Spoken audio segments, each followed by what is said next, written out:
चलिए आइए बच्चों स्टार्ट करते हैं आज का सेशन।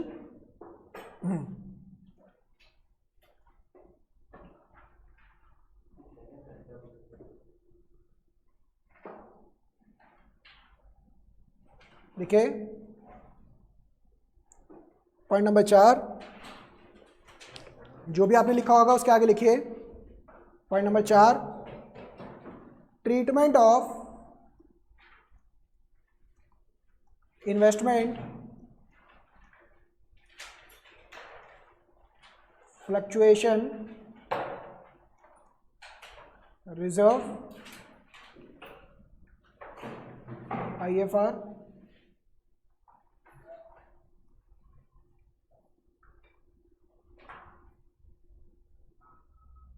स्लैश इन्वेस्टमेंट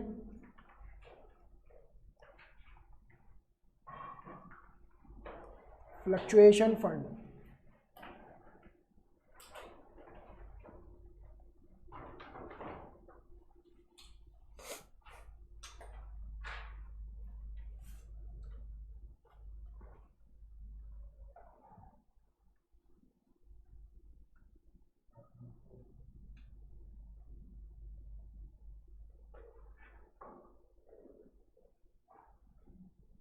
एग्जाम्पल,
मतलब डन।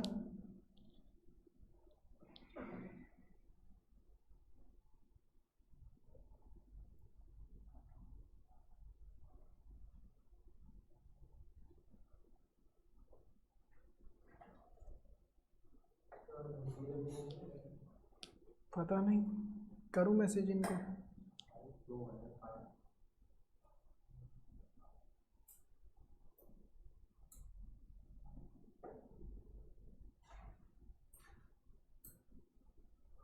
कहाँ गए ये नंबर, कहाँ गए इनका?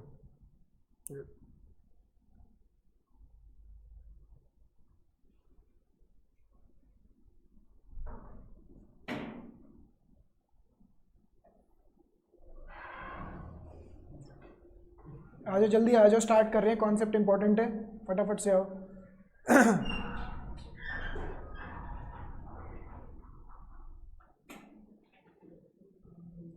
चलिए बच्चों, लास्ट क्लास में हमने रिजर्व्स का कॉन्सेप्ट की शुरुआत की थी, प्लीज इधर फोकस करेंगे।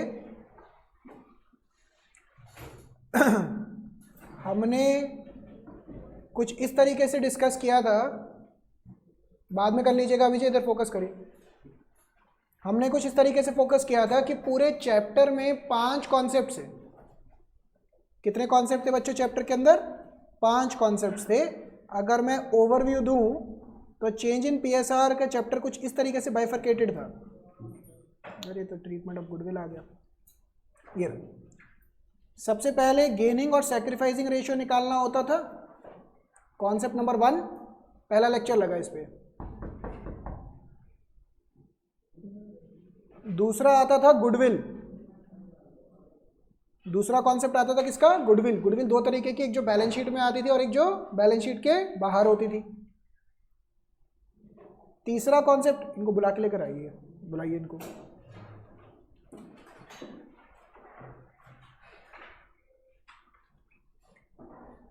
जल्दी।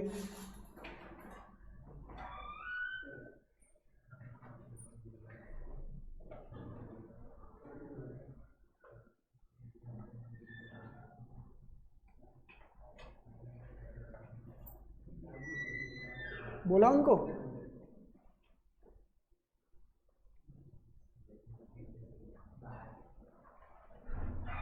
उसका स्पीकर हटाइए, डिस्टर्बेंस आ रही है क्लास में यहाँ पे।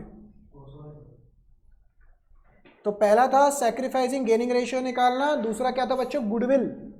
अच्छा, तीसरा क्या था? Treatment of reserves, accumulated profits and losses. अब इस वाले कॉन्सेप्ट में मैंने आपको क्या बोला था बच्चों कि 3 कॉन्सेप्ट्स आते हैं। सबसे पहला क्या हो रहा था कि पार्टनर्स अपना पीएसआर चेंज कर रहे हैं। अब पहला क्या होता था बच्चों? Free reserves. फ्री रिजर्व्स मतलब अगर मैं बैलेंस शीट बना के समझाऊं तो बैलेंस शीट के अंदर फ्री रिजर्व्स इस साइड पे आ रहे होते हैं। फ्री रिजर्व्स का मतलब क्या होता है बच्चों? प्रॉफिट्स, जो पास्ट प्रॉफिट्स होते हैं। इसके अलग अलग नाम थे, general reserve, accumulated profit, contingency reserves. इसका एक ट्रीटमेंट हमने किया था कि भैया अगर बैलेंस शीट में फ्री रिजर्व्स दिख रहे होंगे तो फ्री रिजर्व्स किसको बांट दी जाएंगे? पार्टनर्स को। किस रेशियो में? ओल्ड रेशियो के। तो रिजर्व्स डेबिट कर देंगे, प्रॉफिट्स खत्म कर देंगे और उसका ओल्ड पार्टनर्स ओल्ड रेशियो में बांट दिया जाएगा। ये समझ में आया? सेकंड आ रहा था कोई अक्यूमुलेटेड लॉसेस, फिक्टिशियस एसेट्स या डेफर्ड रेवेन्यू एक्सपेंस हो, वो कहाँ पे आ रहा होता है बच्चों? इस साइड पे। कोई डेफर्ड रेवेन्यू एक्सपेंस है, कोई लॉसेज होते हैं, वो इस साइड पे आ रहे होते हैं बैलेंस शीट के अंदर। इतना बेसिक अकाउंटिंग तो हमें समझ में आता है। तो अगर रिकॉन्स्टिट्यूशन होगा तो इसको भी क्या करेंगे? राइट ऑफ कर देंगे। तो ये पार्टनर की कैपिटल को कम कर देगा टू अक्यूमुलेटेड लॉसेस। तो इसके भी बहुत सारे नाम होते थे, advertisement expense, deferred revenue expense, preliminary expense, PNL, debit balance. Credit balance तो प्रॉफिट दिखाता है, डेबिट बैलेंस क्या दिखाता है? लॉस। फिक्टिशियस एसेट्स, तो ये सब कुछ क्या करते थे? राइट ऑफ कर देते थे। इससे पार्टनर का कैपिटल कम होता है, इससे कैपिटल कम होता है, इससे कैपिटल बढ़ता है। ये समझ में आया? फिर तीसरा ट्रीटमेंट हमने क्या समझा था बच्चों? वर्कमैन कॉम्पेंसेशन रिजर्व्स, जहां पे हमने समझा था कि भाई इनका प्रॉफिट शेयरिंग रेशियो चेंज हो रहा था। एक कोई वर्कर था, वर्कर के लिए उन्होंने पैसा अलग से रखा हुआ था, तो जितना वो क्लेम करते थे उसके हिसाब से क्लेम का एंट्री होता था। अगर कोई, जैसे अगेन एग्जांपल याद करिए, 1 लाख रुपए का रिजर्व रखा हुआ था वर्कर्स के लिए। अगर कोई क्लेम नहीं आया या क्वेश्चन साइलेंट है तो पूरा पार्टनर्स में डिस्ट्रीब्यूट कर देंगे। अगर क्लेम आया 1 लाख से कम तो उतने का लाइबिलिटी बन जाएगी और बाकी सारा पार्टनर्स में डिस्ट्रीब्यूट हो जाएगा। 1 लाख का रिजर्व था, 1 लाख का क्लेम, तो रिजर्व को सीधा क्लेम में, लाइबिलिटी में कन्वर्ट कर देंगे। अगर क्लेम ज़्यादा है तो रिवैल्यूएशन में चला जाएगा, दैट इज कॉन्सेप्ट 4। क्या यहाँ तक लिंक बैठ रहा है? इसके अलावा इसके अलग सारे केसेस थे। इसके अलावा एक चौथा पॉइंट और आता है, इन्वेस्टमेंट फ्लक्चुएशन फंड या इन्वेस्टमेंट फ्लक्चुएशन रिजर्व। अब इस चीज का डिस्कशन करने जा रहे हैं, फिर थोड़े से और क्वेश्चंस करवाएंगे। फटाफट से बताएं, यहां तक पहुंच रहे हम? तो जब भी आपके सामने क्वेश्चन आए तो रिजर्व्स के अंदर 4 चीजें देखनी होती है, free reserves, losses, workman compensation reserve, investment fluctuation fund. ये 4 चीजों को चेक करना है आपने। गुडविल और सैक्रिफाइसिंग गेनिंग वो पीछे रह गया अब अभी के लिए। आइए इसको समझते हैं। बच्चों मुझे ये बात बताओ, ये 5 लाख की जो इन्वेस्टमेंट लिखी हुई है बैलेंस शीट में, इसके अगेंस्ट ही हमने फ्लक्चुएशन फंड बना रखा है 30,000 रुपये का। मतलब दोबारा से ये पैसा हमने रिजर्व के तौर पे रखा हुआ है और इस पर स्पेसिफिक नाम दे दिया। मैंने क्या एग्जांपल दिया था, जैसे कि आप घर पे पैसा बचा रहे हो और स्पेसिफिकली आपने गुल्लक पे लिखा हुआ है कि मोबाइल के लिए ये पैसा बच रहा है, तो वो पैसा इस्तेमाल कहाँ होगा, मोबाइल को लेकर आने के लिए। वैसे ही ये इन्वेस्टमेंट फ्लक्चुएशन फंड मतलब इन्वेस्टमेंट फ्लक्चुएशन रिजर्व्स मतलब किसके लिए इस्तेमाल होगा, ये इन्वेस्टमेंट के फ्लक्चुएशंस के लिए। क्वेश्चन ये आता है, ये 5 लाख रुपए बच्चों मुझे बताओ बैलेंस शीट में कॉस्ट होती है या कॉस्ट होती है, मार्केट वैल्यू होती है? मार्केट वैल्यू है ना पुलकित, है ना विजय, बलराज भी कह रहे हैं हाँ। अच्छा, 11th क्लास के अंदर आप जब इन्वेस्टमेंट खरीद के लेकर आते थे बच्चों, क्या एंट्री होती थी इन्वेस्टमेंट खरीदने की?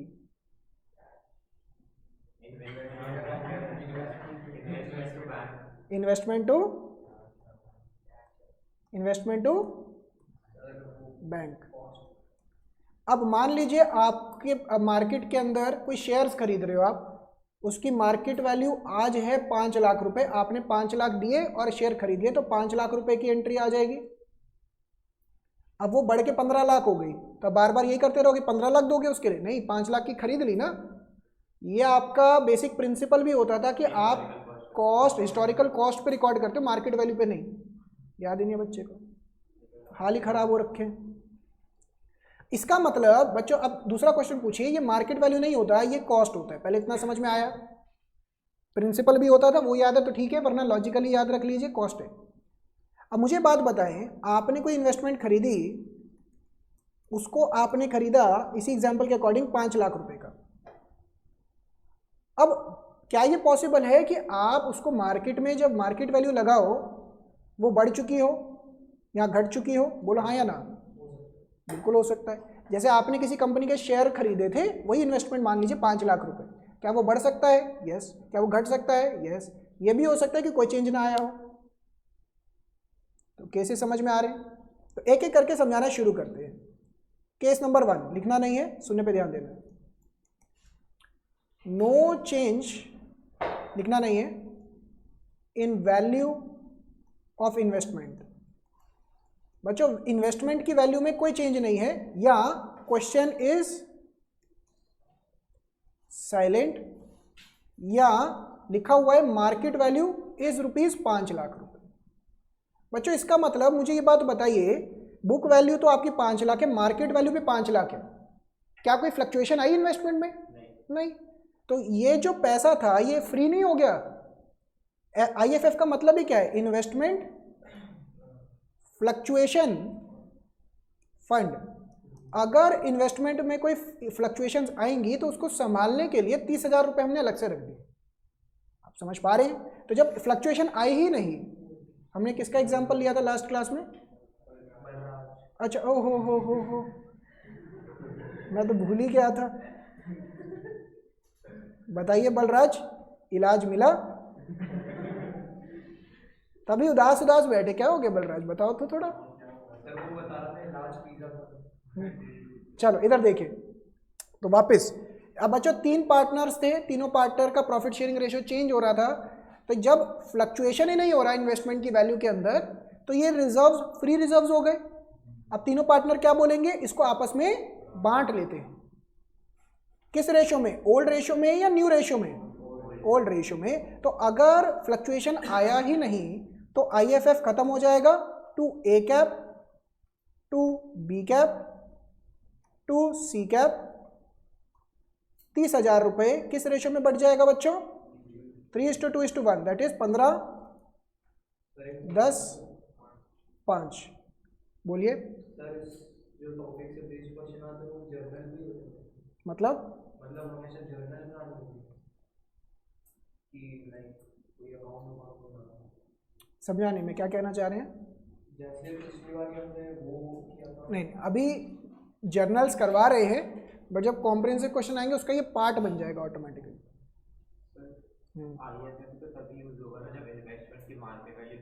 हाँ, अभी करवा रहा हूँ, वही करवा रहा हूँ केसेस।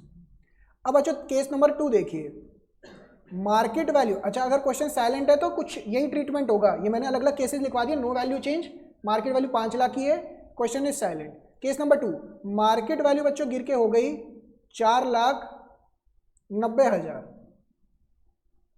मार्केट वैल्यू गिर के हो गई कितनी? 4,90,000। तो मुझे बताइए कितने का नुकसान हो गया? हम कितने के लिए रेडी थे? 30,000। तो अभी भी पार्टनर्स को फायदा ही हो गया एक तरीके से। मैं इसको ना ऐसा करता हूँ 4,91,000 कर देता हूँ, ठीक है ना, वो इजी रहेगा कैलकुलेशन में। तो IFF यानी कि जो पैसा हमारे पास 30,000 था, इसमें से इन्वेस्टमेंट में गिरावट कितने की आ गई? 9,000 की। एंट्री यही हो गई ना, IFF टू इन्वेस्टमेंट। 9,000 वहां पे गए, अब कितने बचे? 21,000। तो पार्टनर क्या बोलेंगे? आपस में बांट लेते हैं, to A cap, to B cap, to C cap. किस रेशो में? 3:2:1। तो 21,000 रुपए को 3:2:1 में बांटना है।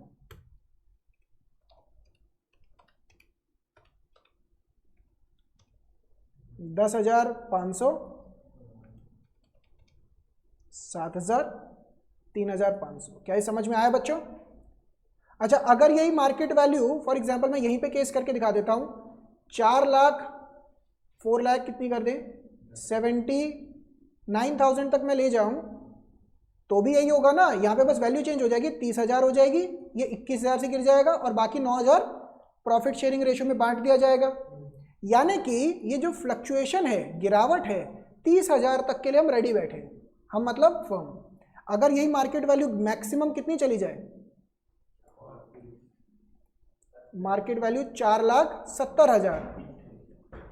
अगर ये मार्केट वैल्यू 4,70,000 तक चली जाए तो IFF टू इन्वेस्टमेंट हो जाएगा पूरा 30,000 रुपए। बोलो हाँ या ना? अच्छा, क्या और ज्यादा भी गिर सकती है? यस भाई, कुछ भी हो सकता है। मार्केट वैल्यू मान लो 4,50,000 हो गई, मुझे बताओ हमें नुकसान कितने का हो गया? 50,000 रुपए का नुकसान हो गया। हम कितने के लिए रेडी बैठे थे? 30,000। तो 20,000 एक्स्ट्रा नुकसान हो गया। बोलिए हाँ या ना? तो IFF 30,000 टू इन्वेस्टमेंट 50,000। बोलिए हाँ या ना? तो ये जो 20,000 रुपए का डिफरेंस है, ये चला जाएगा revaluation account, that is concept number 4। Last class में एक बच्चा पूछ भी रहा था कि सर क्या ये अल्टीमेटली पार्टनर्स में जाता है? यस, रीवैल्यूएशन फिर क्रेडिट हो जाएगा और पार्टनर्स डेबिट हो जाएंगे। बट अभी मैं उस चीज़ को समझा नहीं रहा हूँ। जब मैं कॉन्सेप्ट नंबर 4 पे आऊँगा, पूरा डिटेल में डिस्कस करेंगे, तब इस पर बात करेंगे। फिलहाल के लिए रीवैल्यूएशन में चला गया। इसका एक A एंट्री के बाद B भी होगा। क्या मतलब? अच्छा, जब रिकॉन्स्टिट्यूशन हो रहा है, ये तब की बात चल रही है। रिकॉन्स्टिट्यूशन का मतलब जब PSR चेंज हो रहा है। ये सारा कुछ जो कर रहे हैं, ये कब करना है? जब रिकॉन्स्टिट्यूशन हो रहा है फर्म का, मतलब चेंज इन PSR या एडमिशन या रिटायरमेंट या डेथ। जब भी फर्म का रिकॉन्स्टिट्यूशन होगा, ये सारे कॉन्सेप्ट्स आपको चेक करने पड़ेंगे। तो कितने कॉन्सेप्ट है चैप्टर के? 5। पहला था प्रॉफिट गेनिंग सैक्रिफाइसिंग निकालोगे आप, दूसरा फिर आप गुडविल के बारे में चेक करोगे, तीसरा फिर आप रिजर्व्स के बारे में चेक करोगे कि इसका करना क्या है। क्योंकि बेसिकली ऐसा समझिए, अब मैं इसको ऐसे समझाता हूँ। ये देखिए, अब मान लीजिए 3 पार्टनर्स हैं। अब इसमें से सिद्धार्थ कहते हैं मेरे को काम नहीं करना, और ये रिटायर हो जाते हैं।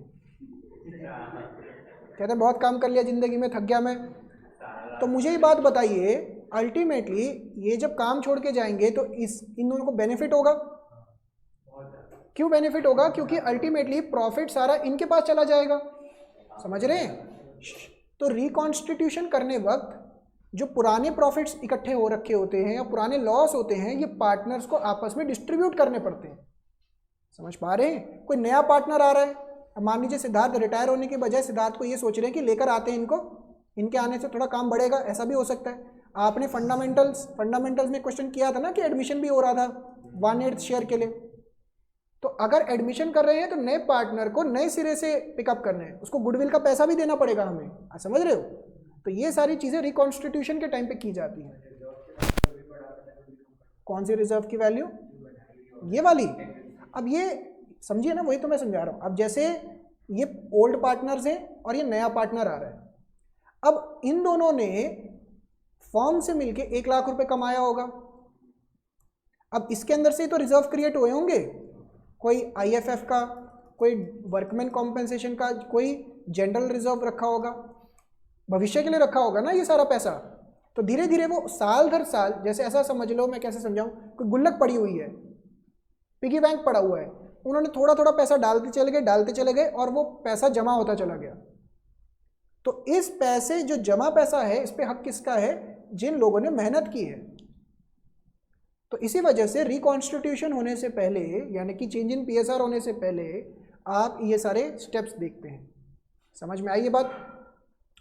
नेक्स्ट, तो दोबारा से बच्चों, अगर क्वेश्चन में कुछ नहीं लिखा हो या क्वेश्चन में मार्केट वैल्यू 5 लाख लिखी हो, तो सारा का सारा रिजर्व डिस्ट्रीब्यूट हो जाएगा। मार्केट वैल्यू गिर जाए तो जितनी गिरावट आई है उतने से इन्वेस्टमेंट क्रेडिट हो जाएगा, बाकी डिस्ट्रीब्यूट कर देंगे। पूरी की पूरी 30,000 के लिए रेडी थे, 30,000 गिर गया, तो इन्वेस्टमेंट फ्लक्चुएशन टू इन्वेस्टमेंट। अच्छा, मार्केट वैल्यू 4,50,000 हो गई, मतलब 30,000 से रिजर्व यूज हो गया, रिवैल्यूएशन से 20,000 चला गया और इन्वेस्टमेंट 50,000। क्या मार्केट वैल्यू बढ़ सकती है? यस। आखिरी केस, केस नंबर 5।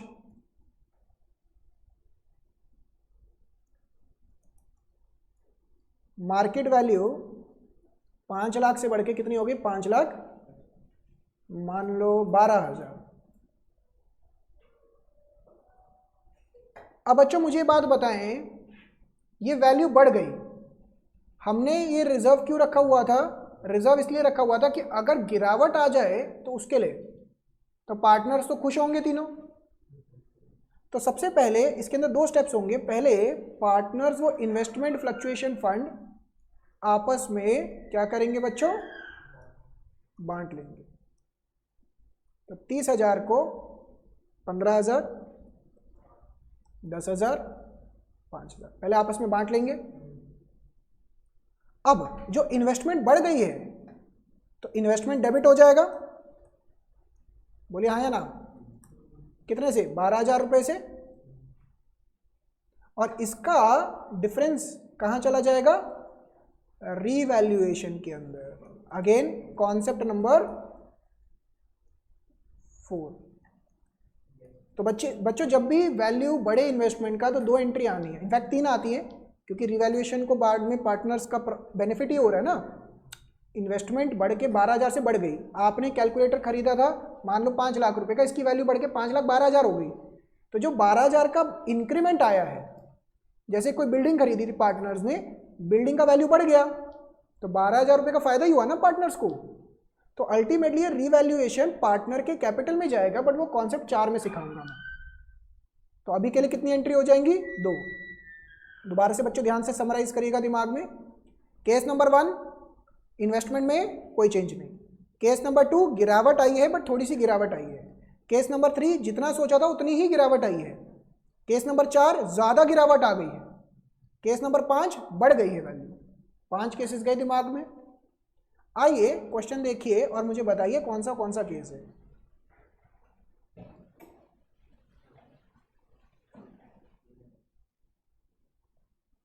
क्या चल रही है? क्वेश्चन नंबर 11, इधर देखिएगा बच्चों। Gaurav, Saurabh, Kabir are sharing profits and losses in the ratio of 4:3:2, that is old ratio. Decide to share future profits and losses in the ratio of this, ये क्या है? New ratio with effect from this. तो जब भी reconstitution होगा, यानी कि ऐसे होगा, तो तब आपको डिसाइड करना है। तो इन्वेस्टमेंट है 2 लाख की, 18,000, मतलब हम कितने के लिए रेडी थे कि हमारी इन्वेस्टमेंट 2 लाख से गिर के 1,82,000 तक भी पहुंच जाए तो हम रेडी बैठे हैं, उसके लिए रेडी बैठे। पहला case, no information is given. मुझे बताओ इनमें से कौन सा केस है? 1 2 3 4 5, केस नंबर 1 हो गया। सेकंड, मार्केट वैल्यू 2 लाख की 2 लाख की है, क्या एंट्री होगी, IFF to old partner old ratio, बांट दो। मार्केट वैल्यू गिर के 1,91 हो गई, तो गिरी है बट थोड़ी सी गिरावट आई है, थोड़ी गिरावट आई है। मार्केट बढ़ के 2,18,000 हो गई, फिफ्थ केस। पहले इसको बांटेंगे और फिर जो बेनिफिट हुआ है उसको रिवैल्यूएशन में लेके जाएंगे। मार्केट वैल्यू कुछ ज्यादा ही गिर गई है, जितनी सोची थी उससे भी ज्यादा, 4। समझ में आया, समझ में आया। दोबारा से, रिजर्व इन्वेस्टमेंट, ठीक है ना, रिजर्व इन्वेस्टमेंट, इन्वेस्टमेंट में कोई गिरावट नहीं आई तो पूरा रिजर्व डिस्ट्रीब्यूट हो जाएगा। जैसे जैसे गिरावट बढ़ती चले जाएगी तो जो डिफरेंस है सिर्फ वही डिस्ट्रीब्यूट होगा। तो गिरावट बढ़ रही है, बढ़ रही है, बढ़ रही है, बढ़ रही है, बराबर पे पहुंच गए हम, जितने का रिजर्व है उतनी गिरावट है, तो क्या करेंगे बच्चों, पूरा रिजर्व इन्वेस्टमेंट के थ्रू सेट ऑफ हो जाएगा। अच्छा, वैल्यू गिर रहा है, गिर रहा है, गिर रहा है, ज्यादा गिरावट आ गई तो ये जो डिफरेंस है रिवैल्यूएशन में चला जाएगा। अच्छा, ये रिजर्व है, वैल्यू घटने की बजाय वैल्यू बढ़ गई तो इसका कुछ नहीं करेंगे, पूरा रिजर्व डिस्ट्रीब्यूट कर देंगे और इन्वेस्टमेंट को रिवैल्यूएशन में ले जाएंगे। क्या ये सारे केसेस गए दिमाग में? तो मैंने इसको थोड़ा डिटेल में कर दिया, यही सारी जर्नल एंट्रीज बन जाती हैं इसकी। फटाफट से बच्चों इसको कॉपी करें केसेस को।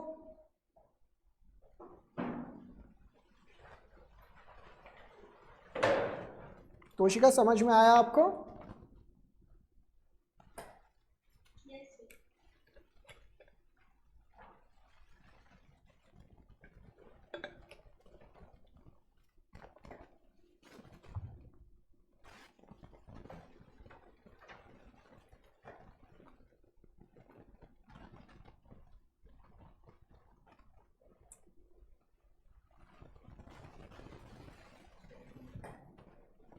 हो गया फर्स्ट?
डन?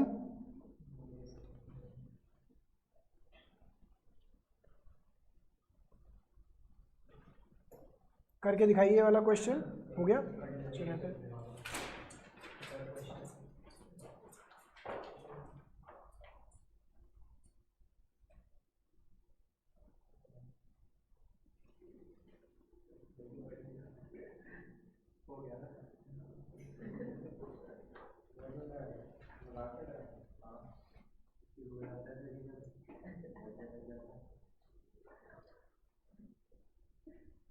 डन। चलो क्वेश्चंस करके दिखाइए।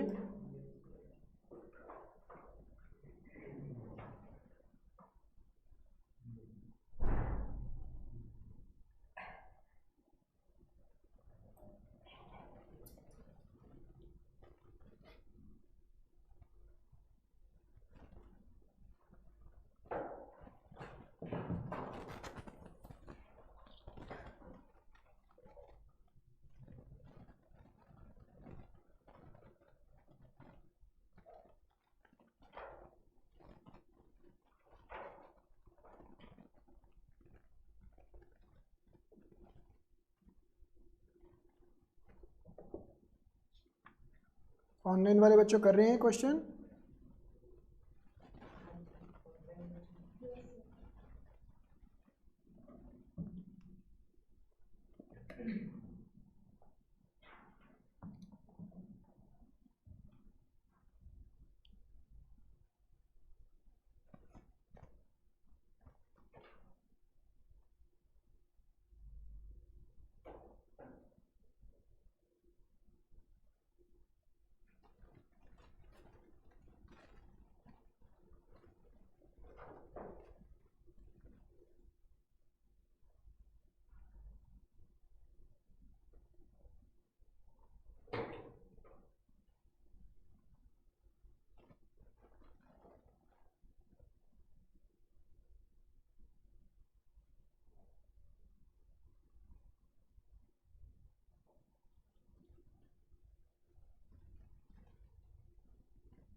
अगला क्वेश्चन दूंगा तो प्रॉपर जर्नल का फॉर्मेट चाहिए, वरना मैं कट लगा दूंगा। ये नहीं चलेगा जिस तरीके से आप प्रेजेंटेशन कर रहे हैं।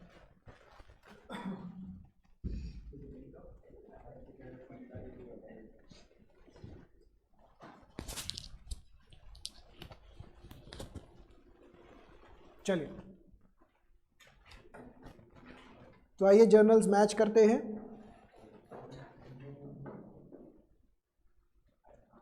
Investment fluctuation to Gaurav to Saurabh to Kabir, check कर लीजिए। दूसरा एंट्री भी केस भी सेम था, फिर रिपीट ही हो रहा था। Investment fluctuation to investment to Gaurav Saurabh Kabir, amount से 18,000, 9,000, 4, 3, 2। Next investment fluctuation to Gaurav, Saurabh to Kabir, और इन्वेस्टमेंट टू रिवैल्यूएशन। मैंने इसकी ये वाली एंट्री नहीं करवाई है, बट अगर आपको अभी के लिए अंडरस्टैंड भी करनी, बड़ी सिंपल है। रिवैल्यूएशन को रिवर्स करिए और इसको एबीसी में बांट दीजिए, फायदा ही है।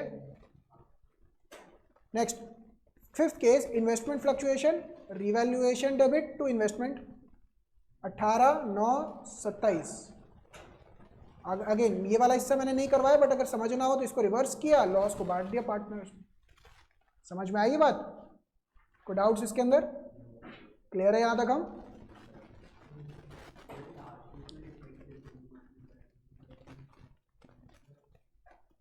अच्छा, ये स्टार कहाँ पे जा रहा है पहले तो ये देखो ना। इसके लिए, ये फर्स्ट केस के लिए अज्यूम किया हुआ है, क्योंकि फर्स्ट केस के अंदर कुछ लिखा नहीं होगा, there is no other information, तो अज्यूम कर लिया कि 2 लाख का 2 लाख ही है। नेक्स्ट, फटाफट से बच्चों, क्या बात की थी हमने? पहला होता है क्या? Free reserve. हाँ जी बोलिए तोशिका। तो यहां पे देखिए बच्चों, अगर पहला होता है फ्री रिजर्व्स, फ्री रिजर्व्स अगर क्वेश्चन की बैलेंस शीट में इस साइड पे लिखा हुआ है, इसके बिना 2 ट्रीटमेंट होते हैं। मैंने लिखवा दिए थे आपको, बट दूसरे वाला समझाया नहीं है। मैंने सिर्फ इतना समझाया था इसका फ्री रिजर्व्स का कि अगर क्वेश्चन साइलेंट हो या partners want to distribute the free reserves, ऐसा कुछ लिखा हो, तो आपको फ्री रिजर्व डिस्ट्रीब्यूट करने हैं। बट इसका भी एक और ट्रीटमेंट भी होता है, वो वाला हिस्सा मैंने अभी समझाया नहीं है। दूसरा, डेफर्ड रेवेन्यू एक्सपेंस, कोई लॉसेज हैं, अक्यूमुलेटेड लॉसेज हैं, तो इसको भी राइट ऑफ करना होता है। इसके भी 2 ट्रीटमेंट है, अलग अलग नाम है, 2 ट्रीटमेंट है। Partner decide to write off their losses, they do not want to show losses in the books, या क्वेश्चन साइलेंट हो तो इसको लॉस को राइट ऑफ करना होता है।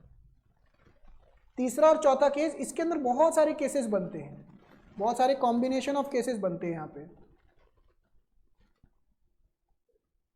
यहाँ पे ना बहुत सारे कॉम्बिनेशन ऑफ केसेस बन जाते हैं, किसमें? वर्कमैन कॉम्पेंसेशन रिजर्व और इन्वेस्टमेंट फ्लक्चुएशन के अंदर, ठीक है ना।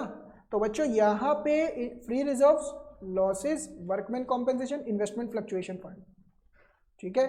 तो इनके जो केसेस होते हैं वो हमने डिटेल में कवर किए। ये दोनों के कुछ यहाँ पे क्वेश्चंस गिवन है, आइए उसकी शुरुआत करते हैं। अब इन्होंने वही थ्योरी रिपीट कर रखी है। कोई डेफर्ड रेवेन्यू एक्सपेंस हो, एंट्री क्या होती है बच्चों?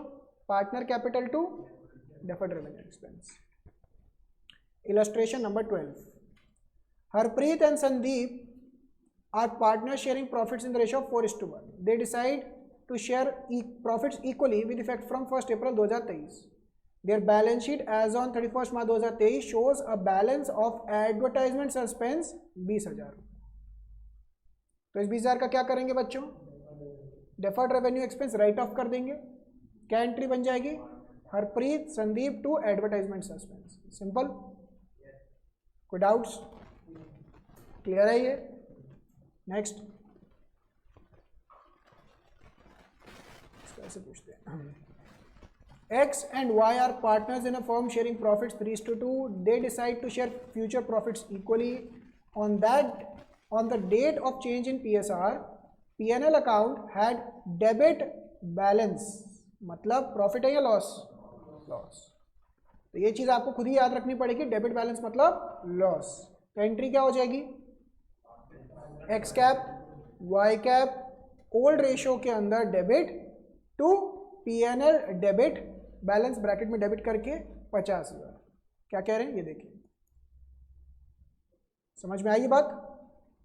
लास्ट एक और केस देखिए, इसके बाद हाँ अभी चलेगा थोड़ा। Illustration 14, X, Y and Z are partners sharing profits and losses, old ratio. They decide to share profits and losses, new ratio. The following is the extract. आराम आराम से 4 ऑप्शन है आपके पास, आपको बताना है कौन सा क्या है। जनरल रिजर्व 1, 2, 3 या 4? Free reserve, that is 1। P&L account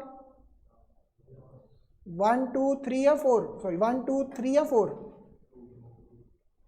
अच्छा, लॉस, वेरी गुड भाई। अगर लॉस होता तो इस साइड पे नहीं आता,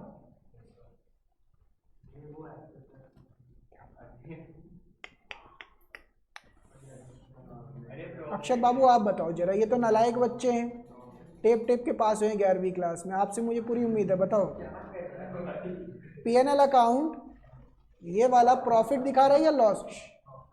प्रॉफिट। क्यों? कैपिटल में ऐड हो जाएगा लायबिलिटी साइड।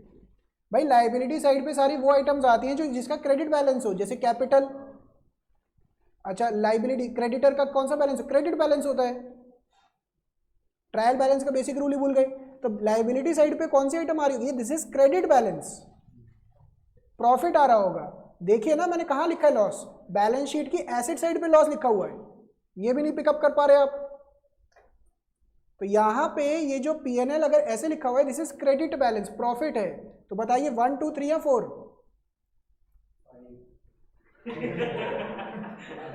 आता है या नहीं आता है आपको? अलग से क्यों आएगा? फ्री रिजर्व ही तो हुए। यहाँ पे देखिए ना, ये फ्री रिजर्व्स के मैंने बहुत सारे नाम लिखवाए हुए हैं। पीएनएल क्रेडिट बैलेंस, अब बार बार वो नाम थोड़ी ना रिपीट होते रहेंगे, आपको ये याद करनी पड़ेगी लिस्ट। समझ में आ रही है बात या नहीं? दोबारा से बच्चों, पीएनएल क्रेडिट बैलेंस, बताइए कौन सा एडजस्टमेंट है इन चारों में से? 1। प्लीज डिस्टर्बेंस नहीं चाहिए क्लास में। अब नेक्स्ट, एडवर्टाइजमेंट सस्पेंस, 1 2 3 या 4?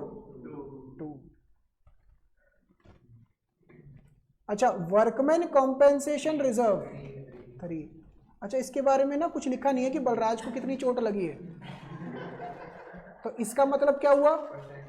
क्वेश्चन इज साइलेंट, मतलब केस 1 दैट इज पूरा रिजर्व डिस्ट्रीब्यूट हो जाएगा, all partners in the old ratio. तो आप ये समझिए कि पहले बैलेंस शीट, पहले आपको बैलेंस शीट में ये फिगर आउट करना है कि कौन से वाला केस है। अब जैसे मल्टीपल केसेस सिर्फ इन दोनों जगहों पे आ रहे हैं, मल्टीपल केसेस सिर्फ इन दोनों जगहों पे आ रहे हैं, बाकी इनका एक एक ट्रीटमेंट ही करवाया मैंने, सेकंड ट्रीटमेंट अभी करवाऊंगा। फिलहाल के लिए समझ में आया? तो कितनी जर्नल्स है? 1 2 3 4, 4 जर्नल्स। समझ में आती है बात? नेक्स्ट, तो पहले इतने क्वेश्चन एक और करवाते, पहले रुको, ये देखते कितना समझ में आता है। हाँ, इसके बाद फिर वो ट्रीटमेंट 2 स्टार्ट होगा। ऑनलाइन वाले बच्चों बताएं समझ में आ रहे हैं यहाँ तक?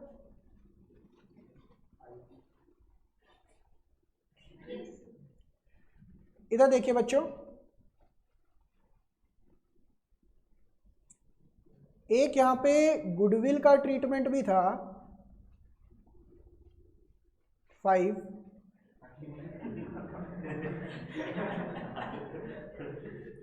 और गुडविल वैल्यू 6। ठीक है, अब ध्यान से सुनिएगा बच्चों, दोबारा से प्लीज रिकॉल करने के पर्पज से, गुडविल जो बैलेंस शीट में आ रही है इसका क्या करते थे देखते ही? Write off partners capital debit to goodwill. जो ये वाली गुडविल थी वैल्यू वाली, इसका क्या करते थे? क्या एंट्री थी? Gaining to sacrificing. Very good. अब आपको ना ये खुद ही फिगर आउट करना है 1 2 3 4 5 6। प्लीज ध्यान से कॉन्सेंट्रेट करिएगा, क्योंकि ये धीरे धीरे एडजस्टमेंट्स और बढ़ने वाली हैं। तो आपको पहले फिगर आउट करना है कि कौन से एडजस्टमेंट की बात चल रही है। समीक्षा, अभिजय आप पीछे चले जाइए, मनवीर आप भी पीछे चले जाइए, जल्दी जल्दी से बैठिए, आप ना डिस्टर्बेंस क्रिएट हो रही है क्लास में बहुत ज़्यादा, पढ़ाई वढ़ाई हो नहीं रही है।